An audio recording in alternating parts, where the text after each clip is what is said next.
আজ দুপুরের লাঞ্চে বানিয়েছিলাম কাঁচকলার কোফতা। কাঁচকলার কোফতা বানাতে প্রথমে কাঁচকলা একটা আলু সমেত সেদ্ধ করে নিয়ে মশলায় দিয়েছিলাম হলুদ গুঁড়ো, লঙ্কার গুঁড়ো, জিরের গুঁড়ো, ধনে গুঁড়ো, লবণ। সবকটা ইনগ্রিডিয়েন্টস ভালো করে মাখিয়ে নিয়ে এরকম কোফতা শেপ করে কড়াইয়ে হালকা তেল দিয়ে কোফতাগুলো ফ্রাই করে নিলাম দু পিঠ ব্রাউনভাবে।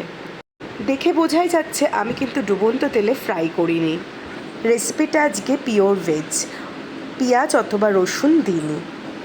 গরম ভাতে বা রুটি, পরোটা সব কিছুর সাথে এই কাঁচকলার কোফতা কারিটা কিন্তু খেতে খুব ইয়াম লাগে। এইটা যখন বানানো হয় তখন মাছ অথবা মাংসের প্রয়োজন পড়ে না।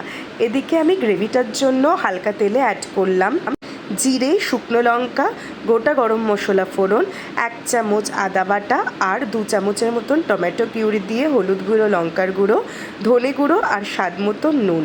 তারপর মশলাটা ভালো করে কষে নিলাম। তেল ছাড়লে অ্যাড করলাম জল আর নামানোর আগে একটু গরম মশলা পাউডার আর ঘি অ্যাড করলাম। রাইসের সাথে খেয়েছিলাম বলে আমি একটু গ্রেভিটা বেশি রাখলাম। গ্রেভিটা ফুটে গেলে কোফতাগুলো ছেড়ে দিলাম। ব্যাস, রেসিপিটা রেডি। ভালো লাগলে অবশ্যই লাইক করো, কমেন্ট করো আর শেয়ার করো। এতক্ষণ রেসিপিটা দেখার জন্য থ্যাংক ইউ, ধন্যবাদ।